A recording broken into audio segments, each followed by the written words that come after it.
তোমাকে আমি থাক বন্ধু, তোমাকে আর ওই বিষয়কে ওকে আর বিশ্বাস করতে হবে না। চলুন একটু এর ফানি কমেন্টটা দেখিনি বন্ধুরা।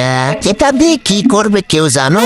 একজন আপু কমন করছে এর থেকে বড় আমার জামাইটা, আর একজন আপু কমন করছে আমি তো প্রথমে মনে করছিলাম অন্য কিছু, তবে আমাদেরও তাসমিন আপিও মনে করছে, আমি ভাবছি অন্য কিছু। তবে তো আমি এদিকে রমনা আপু আবার বিষয় রেখে আবার একে প্রশ্ন করছে, এটা যে কি করবে কেউ জানো? ভাই একটু জেনে ধরে তো ভাইয়া, ভাবলাম এটা কি হইল। কি কি ভাবছো ভাইয়া? মিথ্যা মায়া, মাইন্ড টেটিও কিছু নয়। পাপ্পির কমেন্ট পড়তে চলে আসলাম, বলি একটা আর কি করে আপু কি করে একটু দেখে